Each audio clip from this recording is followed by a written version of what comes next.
아침에 하나님의 말씀을 우리 시편 85편 10절도 보겠지만 먼저 시편 85편 10절을 읽겠습니다. 그리고 잠언 3장 말씀을 또 같이 보겠습니다. 시편 85편 10절을 먼저 찾아주십시오.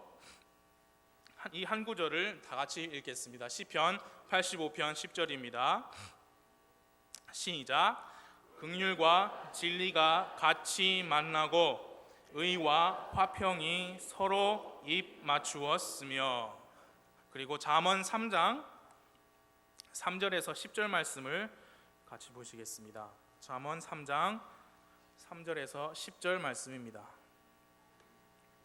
제가 3절을 읽고 그 다음 절을 다 같이 읽고 하시면서 3절에서 10절까지 말씀을 같이 보시겠습니다. 제가 먼저 3절 읽겠습니다. 긍휼과 진리가 내게서 떠나지 말게 하고 그것들을 내 목에 매며 내 마음판에 기록하라. 그리하면 내가 하나님과 사람의 눈 앞에서 호의와 선한 명철을 얻으리라. 내 마음을 다하여 주를 신뢰하고 내 자신의 명철을 의지하지 말지어다. 내 모든 길에서 그분을 인정하라. 그리하면 그분께서 내 행로들을 지도하시리라. 내 눈에 지혜롭게 되지 말지어다. 주를 두려워하며 악을 떠날지어다. 그것이 내 배꼽에 건강이 되며 내 뼈에 골수가 되리라. 내 재물과 내 모든 소출의 첫 열매로 주를 공경하라. 그리하면 내 창고가 가득히 차고 내 포도즙 틀이 새 포도즙으로 터져 넘치리라. 아멘. 잠깐 기도하겠습니다. 하나님 아버지, 이 시간을 감사합니다. 주 성령님 우리에게 가르쳐 주시고 주 하나님께서 주관하셔서 이 시간에 하나님의 말씀이 선포되고 또 듣는 이들의 마음속에서 그 말씀과 믿음이 잘 혼합되어서 효력 있게 우리 삶 가운데 역사할 수 있도록 인도하여 주옵소서. 그리고 이 동일한 시간에 말씀을 전하실 목사님 또한 하나님께서 성령으로 충만케 하옵소서. 예수님의 이름으로 기도했습니다. 아멘. 자리에 앉아 주십시오.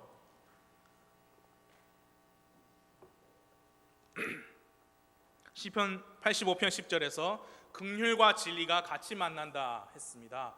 긍휼과 진리 함께 쓰여진 표현입니다. 긍휼과 진리라는 이 표현은 구약 성경에서 특별히 시편과 잠언 말씀에서 많이 사용되고 있습니다. 창세기에서도 사용이 되었습니다. 여러분, 아브라함이 자기 아들 이삭의 아내를 찾기 위해 자기의 종을 고향 땅으로 보낸 것을 기억하시죠? 그 종이 누구인지는 그 구절에서는 이름이 안 나옵니다만 많은 목사님들과 또 많은 분들이 엘리에셀이었을 것이다 라고 말을 합니다. 그런데 그 종이 마침내 리브가를 만났어요. 그리고 나서 하나님께 찬양을 드리죠. 만나게 해주신 것을 찬양을 드리는데 이렇게 말을 했어요. 창세기 24장 27절인데 이르되 주 곧 나의 주인 아브라함의 하나님을 찬송할지로다. 그분께서 나의 주인에게 자신의 긍휼과 자신의 진리가 끊어지지 않게 하셨다. 이렇게 말했어요. 자기 주인의 며느리감을 찾았는데 그게 자기 주인에게 하나님께서 자신의 긍휼과 진리가 끊어지지 않게 하셨다. 과연 무슨 뜻일까요? 그리고 또 여러분, 다윗과 압살롬을 기억하실 겁니다. 압살롬은 다윗의 아들이지만 아버지를 대적하였죠. 그래서 사람들을 선동했습니다. 근데 아버지 다윗이 아들과 맞서 싸우지 않고 떠났어요. 그 성을 버리고 도망을 갔어요. 그래서 신하들과 함께 가는데 함께 가던 신하 중에 유대인이 아닌 가드 사람 몇백 명이 함께 신하가 되어서 가는데 그 사람들 중에 한 명이 이름이 이때라는 사람에게 그렇게 말했어요.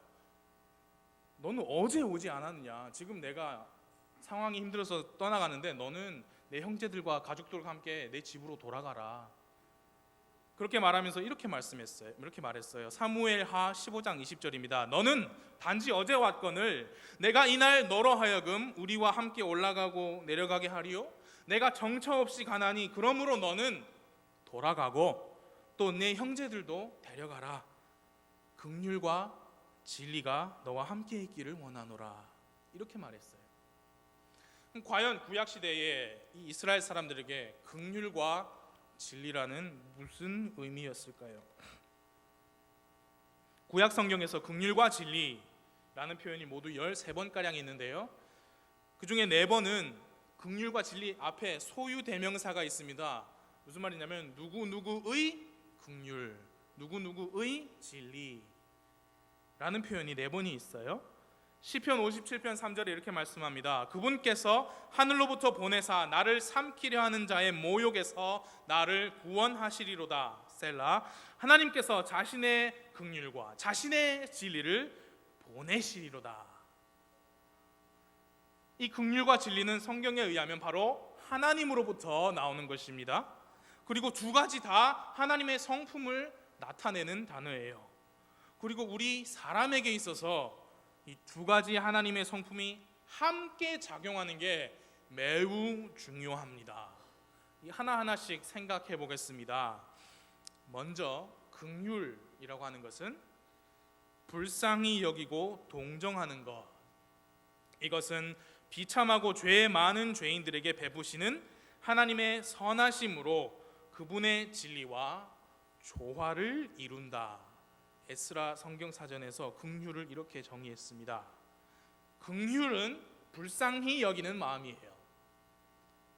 그렇다면 죄인된 사람이 구해야 할 것이 바로 긍휼입니다. 하나님의 긍휼은 죄인들이 마땅히 받아야 할 죄의 벌을 면케하십니다. 하나님의 긍휼은 우리가 하나님 앞에 설 수 있도록 하게 하는 첫 번째 필요 조건이에요. 긍휼이 없이 여러분과 제가 구원을 받을 수 없었습니다. 긍휼 없이 예수님께서 하늘의 영광을 떠나서 이 땅에 오시지 않으셨을 거예요.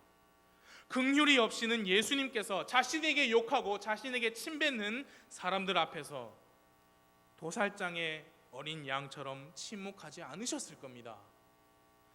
긍휼이 없이 십자가에 달리신 주님을 조롱하는 사람들을 두고 예수님께서 아버지여 저들을 용서하여 주옵소서, 저들은 자기들이 하는 일을 알지 못하나이다, 그렇게 말씀하시지 않으셨을 거예요. 긍휼이 없었다면 어제, 그저께, 지난주 죄를 지으면서 살았던 우리가 소멸되지 아니하고 오늘 아침에 이렇게 예배를 드릴 수 없을 거예요. 하나님의 긍휼이 없었다면. 왜냐하면 주님의 불쌍히 여기심은 끝이 없다고 말씀합니다. 주님의 긍휼은 아침마다 새롭다고 말씀합니다. 성경이 뭐라고 하느냐, 베드로전서 1장 3절에서 한번 같이 찾아보겠습니다. 베드로전서 1장 3절을 같이 찾아보겠습니다. 하나님의 긍휼로 말미암아 우리가 다시 태어났대요. 베드로전서 1장 3절입니다.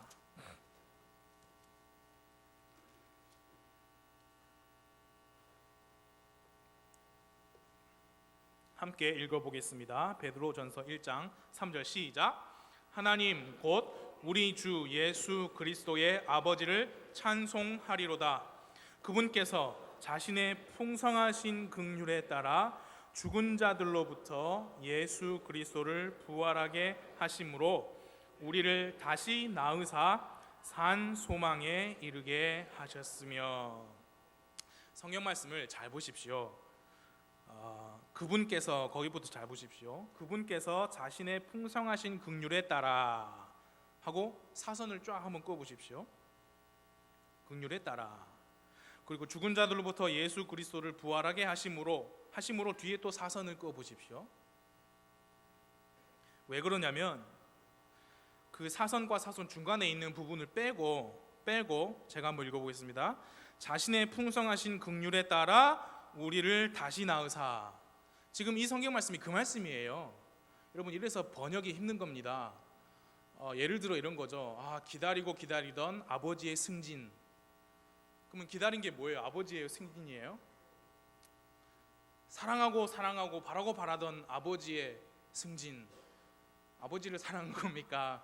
아버지가 승진해서 월급을 더 많이 받으시게 돼서 사랑하는 겁니까? 헷갈리죠? 한국말이 이렇게 어렵습니다.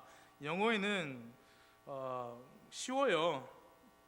Which according to which는 관계대명사입니다. 사람을 나타내지만 요즘 영어가 아니라 옛날 영어이기 때문에 which라고 했는데 which according to His abundant mercy 하나님이죠. 그분의 풍성하신 긍휼에 따라 abundant mercy had begotten us again.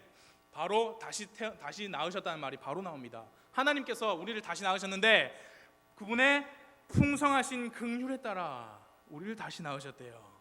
여러분 예수님 한국말에 보면 긍휼에 따라 죽은 자들로부터 예수 그리스도를 부활하게 하심으로 그 내용이 있기 때문에 헷갈립니다. 그렇지만 여러분 우리가 알고 있죠. 예수님은 부활하시기 위해 하나님 아버지의 긍휼이 필요하신 분이 아니셨어요.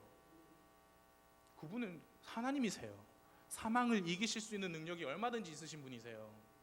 하나님의 긍휼 때문에 부활하신 게 아니고 그분을 부활하게 하심으로 하나님의 긍휼로 우리를 다시 낳으셨다. 우리는 다시 태어나기 위해 긍휼이 필요한 사람들이기 때문이에요. 아멘. 자신의 풍성하신 긍휼에 따라 우리를 다시 낳으셨다. 하나님은 긍휼이 풍성하신 분이십니다. 그분은 죄인인 우리 사람에게 꼭 필요한 하나님의 성품 긍휼을 가지고 계신 분이세요. 우리를 불쌍히 여기시고 죄의 형벌에서 구하기 원하시는 하나님의 마음, 그게 긍휼입니다. 구원받은 모든 사람들은 하나님의 긍휼로 구원받은 거예요. 그럼 진리는 무엇이냐? 진리는요, 변하지 않는 거예요. 진리는 정해져 있습니다. 그렇기 때문에 진리는요, 진리가 아닌 다른 모든 것들을 뭘로 만드느냐? 거짓으로 만들어요.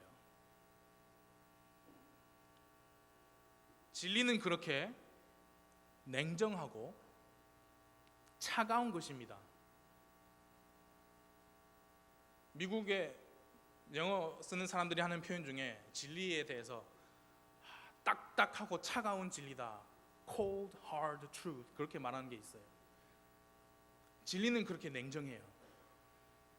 성경에서 진리는 많은 것들로 일컬어집니다. 예수님은 자신을 진리라고 말씀하셨습니다. 요한복음 14장 6절에서 예수께서 그에게 이르시되 내가 곧 길이요 진리요 그랬죠. 생명이니 나를 통하지 않고는 아무도 아버지께 오지 못하느니라. 예수님이 진리시라면 예수님이 아닌 다른 것들은 다 거짓인 거예요. 예수님을 통하지 않고는 아무도 하나님께 나올 수 없다고 했습니다. 그 말은 예수 그리스도 외에 다른 어떤 종교나 신념이나 우상들은 다 거짓인 거예요. 하나님께 갈 수 없어요. 그것이 바로 진리의 차가움이에요. 배타성이에요. 예수님은 하나님 아버지의 말씀이 진리라고 말씀했어요. 직접 그렇게 아버지께 고백했습니다. 요한복음 17장 17절에 아버지의 진리로 그들을 거룩히 구별하옵소서. 아버지의 말씀은 진리이니이다. 하나님의 말씀이 진리라고 하셨습니다. 이 성경이 곧 진리라고 말씀했습니다. 그러면 이 성경을 제외한 다른 어떤 책도 우리가 절대적 진리라고 받아들일 수 없게 되는 거예요. 외경은 진리가 아닙니다. 몰몬경, 코란 이런 거 진리 아닙니다. 오직 하나님의 말씀인 성경만이 진리예요. 그것이 진리의 절대성이에요. 진리 앞에서 죄의 자리는 없습니다. 진리 앞에서 거짓이 인정되는 공간은 없어요. 진리 앞에서 더럽고 추한 죄인의 자리는 오직 지옥 불호수예요. 그게 진리의 냉정함이에요. 하나님의 선하신 그 긍휼, 풍성하신 긍휼과 하나님의 절대적 본성이신 진리가 함께 만나서 우리의 구원을 이루신 겁니다. 오늘 함께 읽으신 시편 85편 10절에서 정말이지 우리의 마음을 뜨겁게 하는 표현이 있습니다. 긍휼과 진리가 같이 만나고, 긍휼과 진리가 같이 만나고. 하나님의 긍휼은 이렇게 말해요. 하나님의 긍휼은 이렇게 말씀합니다. 저 사람들을 내가 어떻게 구원할까? 저들은 모두 다 죄인인데 죄인인 상태에서 죽으면 지옥으로 가서 영원한 고통을 당할 텐데 내가 어떻게 저들을 구원할까? 그런데 보니까 다 죄인이어서 어느 한 사람이 다른 한 사람을 위해서 대신 벌을 받을 수가 없고 다 죽은 운명인데 내가 어떻게 하면 저들을 살릴까? 내 아들을 보내서 죄 없는 삶을 살게 하고 저들을 위해 대신 내 아들을 죽이더라도 내가 저들을 구원하고 싶다. 이게 하나님의 긍휼이에요. 하나님의 진리는 뭐라고 하는지 아십니까? 내가 처음에 저 사람들을 창조했을 때 그때에는 죄 없는 완전한 상태로 내가 창조하였는데 저들이 내 앞에서 범죄했다. 이제 모든 인류가 죄인으로 태어나서 죄인으로 살고 죄인으로 죽어서 지옥에 가 마땅하다. 내가 아무리 저들을 사랑해도 저 사람들의 죄는 명백하고 나는 그 죄를 눈 감아 줄 수가 없다. 진리는 거짓을 용납하지 않아. 진리는 죄를 받아들일 수 없고 저 죄인들은 죄값을 치루어야만 해. 그게 진리예요. 그럼 어떻게 합니까? 긍휼과 진리가 같이 만나야지요. 죄인을 불쌍히 여기시는 하나님의 긍휼과 죄의 대가를 요구하시는 하나님의 진리가 만나는 바로 그 자리에 우뚝 서 있는 것이 예수 그리스도의 십자가입니다. 십자가는 죄인인 우리가 짊어졌어야 할 벌입니다. 그게 하나님의 진리예요. 그러나 2000년 전에 갈보리 언덕에 우뚝 선 십자가에서 달리신 사람은 여러분과 제가 아니라 하나님의 아들 예수 그리스도셨어요.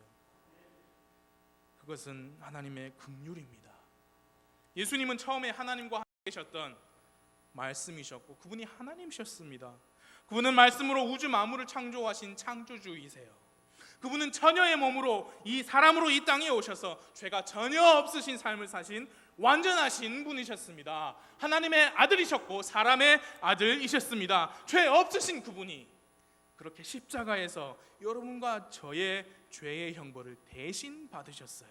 그게 뭐냐? 하나님의 긍휼과 진리가 같이 만난 순간이었습니다. 바로 우리 구원을 이루신 순간이었습니다. 십자가에서 예수님께서 피를 흘리셨지요. 그 예수님의 피는 하나님 앞에서 여러분과 저의 죄값으로 제시되셨고 죄의 사면을 위해 피를 요구하시는 하나님의 진리가 충족되었습니다. 이제 누구든지 자신의 죄를 회개하고 대신 죄의 형벌을 받으신 예수님을 마음으로 믿기만 하면 하나님의 풍성하신 긍휼에 따라 구원을 받고 다시 태어날 겁니다. 그게 하나님의 긍휼과 하나님의 진리가 이루어낸 우리 구원이에요. 여러분 구원 받으셨습니까? 구원의 확신이 있으십니까? 지금 죽어도, 지금 예수님 오셔도 나는 예수님을 볼 수 있다. 지금 죽어도 나는 천국에서 눈을 뜰 수 있는 100%의 확신, 조금의 의심도 없는 100% 확신이 나에게 있다. 조금의 의심이라도 있으시면 여러분 뭘 기다리십니까? 성경 말씀이 진리라고 했어요. 이거 거짓말 아닙니다. 사람이 쓴 책 아니에요. 하나님의 말씀을 사람이 기록한 책이죠. 뭘 기다리세요? 구원 받으십시오. 여러분이 해야 될 거 하나도 없습니다. 교회에 매주 나오시지 않아도 됩니다. 헌금 안 하셔도 됩니다. 착한 일 안 하셔도 됩니다. 예수님을 받아들이셔야 됩니다. 여러분의 구원자로 받아들이셔야 됩니다. 마음으로 믿으셔야 됩니다. 그게 성경 말씀이에요. 구원 받으십시오. 긍휼과 진리가 만나게 하신 주 하나님을 찬양합니다. 그분의 완벽하신 구원의 계획을 찬양합니다. 여러분 하나님 아니면 누가 그 완벽한 구원의 계획을 준비할 수 있었겠습니까? 하나님의 긍휼도 만족하고 하나님의 진리도 만족시키는 놀라운 구원의 계획. 우리가 태어나기도 전에 우리를 사랑하셔서 그 계획을 하셨어요. 긍휼과 진리가 만난 그 십자가는 구원받은 우리의 간증입니다. 우리의 능력입니다. 우리가 선포해야 할 메시지인 것입니다. 이미 구약 성경에서부터 하나님의 말씀은 그분의 긍휼과 그분의 진리를 선포하고 있습니다. 사람들에게 그분의 긍휼과 진리를 주실 것을 약속하였습니다. 시편 57편 3절에서 아까 읽어드렸죠. 하나님께서 자신의 긍휼과 자신의 진리를 보내시리로다. 시편 100편 5절에서 이렇게 말씀합니다. 주께서는 선하시도다. 그분의 긍휼은 영존하며 그분의 진리는 모든 세대에 지속되는도다.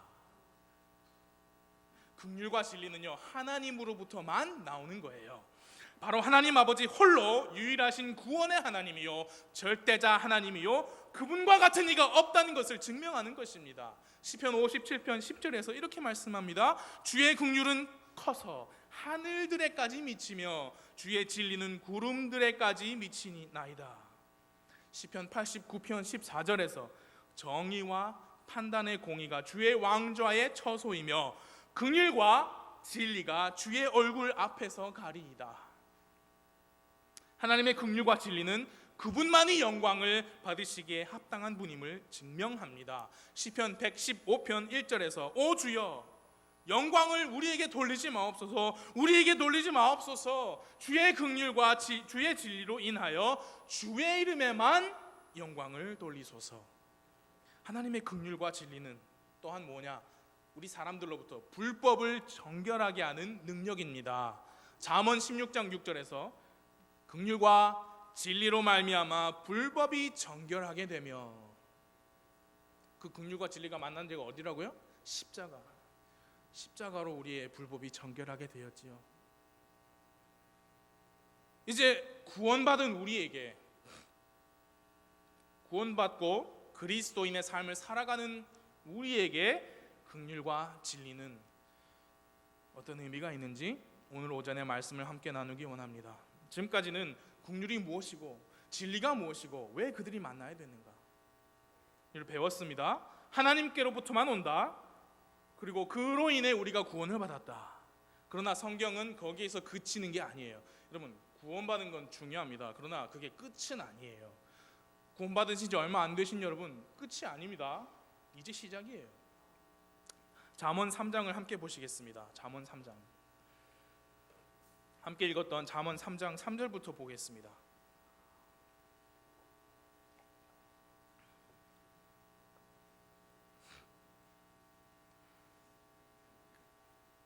잠언 3장 3절 4절을 제가 읽겠습니다. 긍휼과 진리가 내게서 떠나지 말게 하고 그것들을 내 목에 매며 내 마음판에 기록하라. 그리하면 내가 하나님과 사람의 눈앞에서 호의와 선한 명철을 얻으리라. 성경은요, 긍휼과 진리가 우리에게서 떠나지 말게 하라 그렇게 명령합니다. 그것을 목에 메고 마음판에 새기라. 항상 그것들을 기억하라는 명령이에요. 마음에 새기고 잊지 말라는 명령입니다. 그게 뭐예요? 긍휼을 기억하면 뭡니까? 하나님의 긍휼을 기억하면 하나님의 긍휼 없이 나는 죽은 목숨이다. 하나님의 긍휼로 지금 내가 살고 있다. 내가 하루하루를 사는 게 내가 어떻게 잘해서가 아니고 하나님의 긍휼 때문이다. 매일 기억하라는 겁니다. 하나님의 진리를 기억하면 그게 뭡니까? 하나님의 진리는 절대적이고 변하지 않는다. 그분의 완벽하신 진리 앞에서 나는 하루하루 거짓 없이 죄 없이 살아야겠다. 매일매일 기억하라는 겁니다. 매일 상기하라는 겁니다. 여러분, 그렇게 하면, 그렇게 살면 우리에게 주어지는 게 있대요. 그게 뭡니까? 그리하면 내가 하나님과 사람의 눈앞에서 호의와 선한 명철을 얻으리라. 하나님의 긍휼을 기억하면요, 하나님께 감사와 찬양을 드리고 다른 사람들에게도 긍휼을 베푸는 사람이 되는 거예요. 하나님의 진리를 기억하면요, 죄와 거짓을 멀리하는 거룩하고 구별된 정직한 삶을 살게 될 겁니다. 그것이 하나님과 사람들의 눈앞에서 호의를 얻는 비결이에요. 내가 어떻게 주님의 긍휼로 구원받았는지를 기억하면, 여러분, 내가 긍휼로 용서받고 구원받는 사람인데 내가 어떻게 다른 사람을 판단하고 다른 사람에게 뭐라 할 수 있습니까? 긍휼을 베풀게 되지요. 하나님의 진리를 마음판에 새기면 내가 어떻게 완벽하신 하나님 앞에서 다른 사람에게 내가 어떻게 거짓말을 합니까? 어떻게 내가 정직하지 못하게 할 수 있습니까? 그럴 수 없지요. 그렇게 하면요, 하나님과 사람들의 눈앞에서 호의를 얻는데요.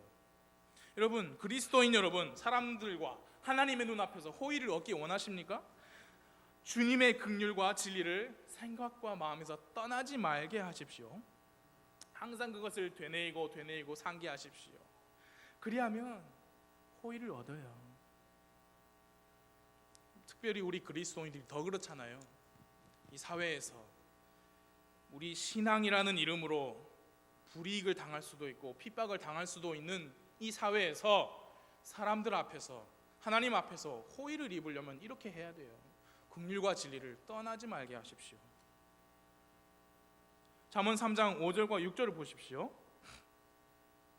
내 마음을 다하여 주를 신뢰하고 내 자신의 명철을 의지하지 말지어다. 내 모든 길에서 그분을 인정하라. 그리하면 그분께서 내 행로들을 지도하시리라. 하나님의 진리는 뭐라 했습니까? 냉정하고 차갑다 했지요. 그 하나님의 진리로부터 나를 건지신 게 하나님의 긍휼입니다.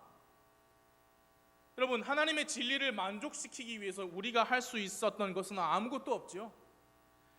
십자가에서 예수님께서 뭐라 하셨습니까? 다 이루었다. 그 이루신 것 중에 우리가 도움 주는 거, 보탬이 된 거 하나도 없습니다. 그렇다면 우리는 스스로 높아질 수 없어요. 스스로 우리 눈에 지혜롭게 될 수 없어요. 우리의 명철을 의지할 수 없습니다. 그 긍휼과 진리를 기억하고 산다면 여러분, 모든 길에서 우리는 우리 지식, 우리 지혜 말고 뭐라 했습니까? 모든 길에서 하나님을 인정할 수밖에 없게 되는 겁니다. 그 모든 길이라는 말은 우리의 삶의 모든 면면이 다 포함되어 있습니다.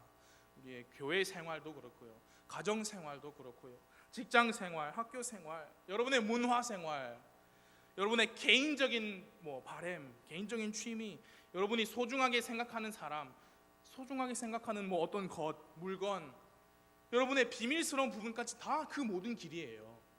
그 모든 길 안에서 그분을 인정하라.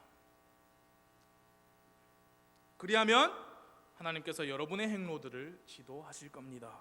하나님의 약속이에요. 여러분, 그리스도인의 삶이 힘들어지는 이유는 전적으로 그 사람에게 있어요. 그리스도인의 삶이 힘들다, 전적으로 그 사람에게 그 이유가 있는 겁니다. 뭐냐? 그 모든 길에서 하나님을 인정하지 않기 때문이에요. 여러분, 가정과 교회에서는 하나님을 인정하지만 혼자 있는 시간에서, 여가 생활에서, 문화 생활에서, 보고 입고 먹는 그런 소소한 일상에서까지 하나님을 인정하지 않고, 하나님을 인정하는 내 삶 따로 있고 하나님 없는 내 삶 따로 있으면 그 그리스도인의 삶이 힘들 수밖에 없지요. 여러분, 반쪽짜리 만족이잖아요. 성경은 뭘 약속한지 아십니까? 모든 이해를 뛰어넘는 하나님의 평강을 약속했는데 그럴 수 없죠. 왜? 반쪽에서만 하나님을 인정하니까.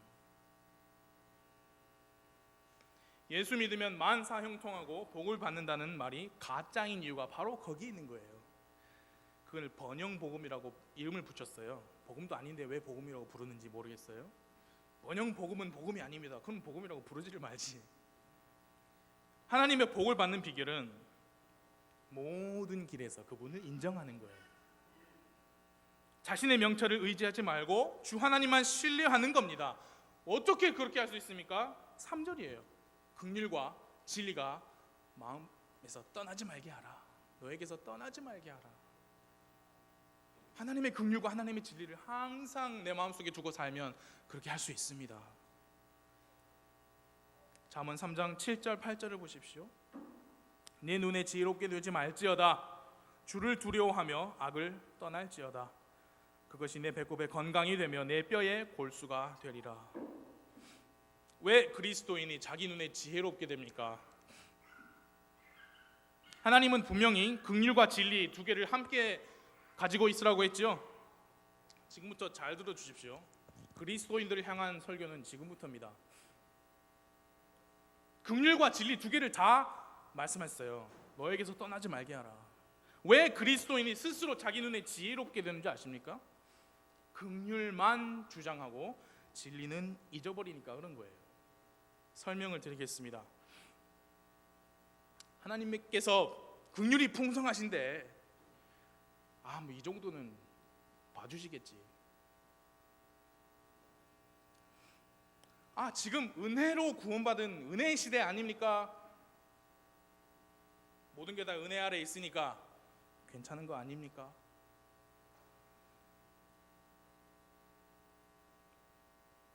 그리스도인들에게 더 위험한 함정이 뭔지 아십니까? 교회에서 섬길 때 진리는 없고 긍휼만 구하는 거예요. 진리가 뭡니까? 우리는 다 하나님의 종이에요. 그 말은 우리가 다 하나님을 위해서, 종은 뭐 하는 사람이에요? servant. 지난주 청년부 servant는 뭐 하는 사람이에요? serve 하는 사람이에요. 그러나 실제는 뭐예요? 교회에서 섬김이 필요한 일이 있는데 어떤 분은 섬기고 어떤 분은 이 핑계 저 핑계 대면서 긍휼만 구하는 거예요. 그런데 교회에서는요, 어떻게 하지 못해요. 강요할 수 없어요. 왜? 지금 은혜 시대잖아요. 여러분 자유인이에요. 자유인. 교회에서 강제로 어떻게 할 수 없어요. 강제로 성도님들을 동원할 수도 없고 그럴 자격도 없고, 그것은 하나님의 긍휼과 은혜에 걸맞지 않은 행정이에요. 그게 긍휼이에요.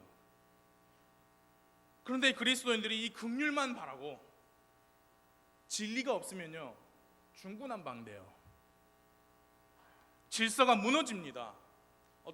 한 분이 주일학교 교사이신데 하루는 어떤 주일은 가정에서 불화가 있었든지 자기가 마음이 내키지가 않는지 아무튼 귀찮든지 도저히 못하겠다 이거야.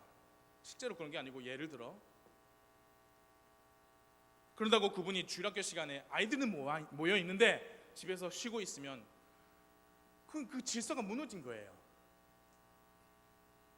긍휼만 바라는 겁니다. 내가 오늘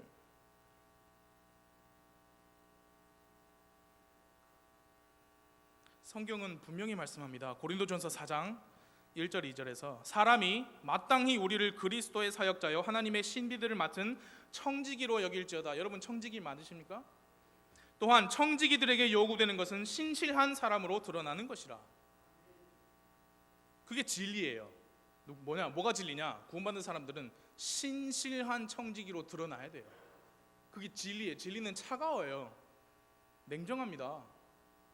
여러분이 하겠다고 섬기겠다고 하셨으면 거기 계셔야 돼요. 그 시간에 안 계시면요 안 돼요. 그게 차가우면 냉정한 진리입니다. 근데 긍휼만 붙잡고 진리를 저버리면 안 되는 거죠.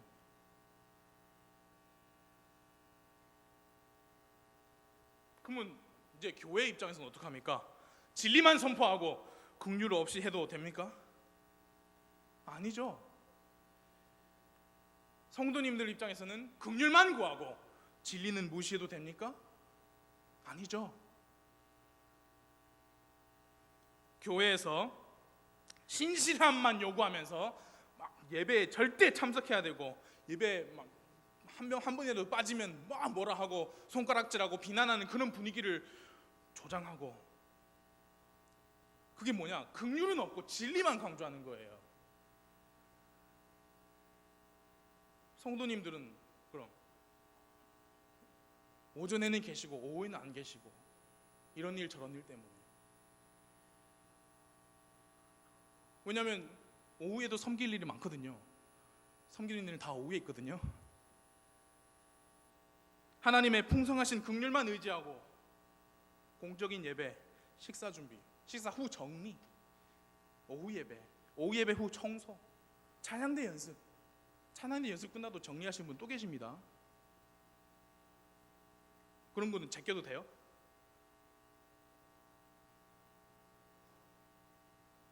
그건 진리는 없고 긍휼만 구하는 거죠.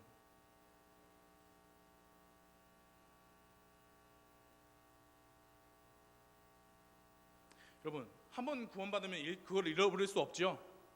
사탄은요 어떻게 해서든지 죄인들이 구원을 못 받게 하려고 하고 있어요. 그런데 이미 구원받은 여러분과 저한테는 우리 구원에 대해서는 어떻게 할 수 없어요. 그럼 우리를 향해 사탄이 공격하는 게 뭔지 아세요? 그런 거예요. 균형을 잃게 하는 거예요.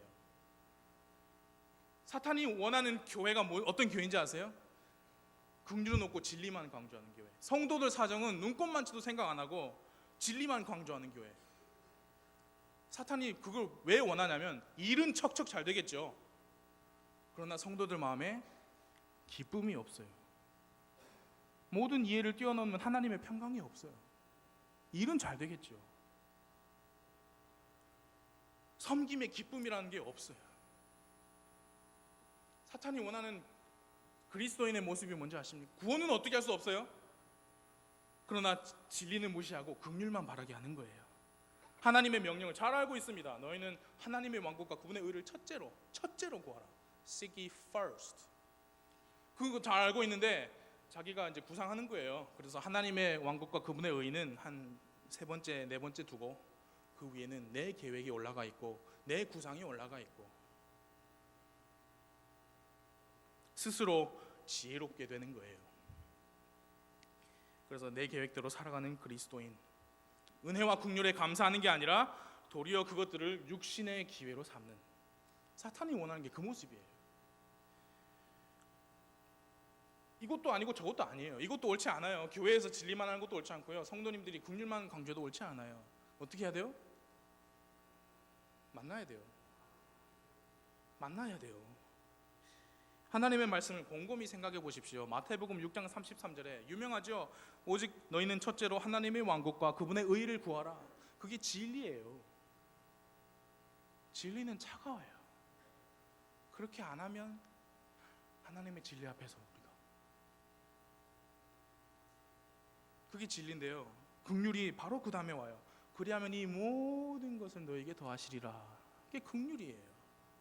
그리스도인의 삶은 긍휼과 진리가 만나는 삶. 잠언 3장 7절에 아까 읽었죠. 내 눈에 지혜롭게 되지 말지어다 하고 바로 다음에 뭐라 했냐면 주를 두려워하며.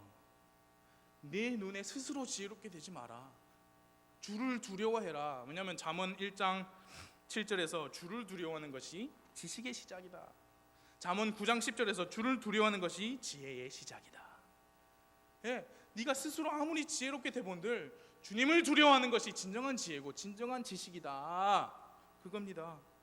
하나님의 진리를 망각하니까 주 하나님을 두려워하지 않는 거예요. 특히 오늘 정말 과학기술이 눈부시게 발달한 이 현대를 사는 우리는 더더욱 그렇습니다. 스스로 우리 폰도 지혜로워. 그래서 뭐라고 불러요? 이걸로 별거 다 할 수 있어요.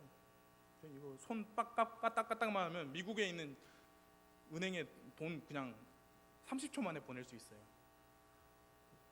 그게 뭐예요? 하나님 없이도 우리가 이 얼마나 놀라운 일들을 할 수 있느냐 그겁니다. 사람이 차도 만들고 비행기도 만들고 그런 시대인데 하나님께 지혜와 지식을 구하지 않아도 어떤 세상이에요? 인터넷에 방대한 지식이 있어요. 심지어 성경도 인터넷으로 배웁니다. 교회가 더 이상 필요 없는 세상이 됐어요. 교회 홈페이지가 있으니까요.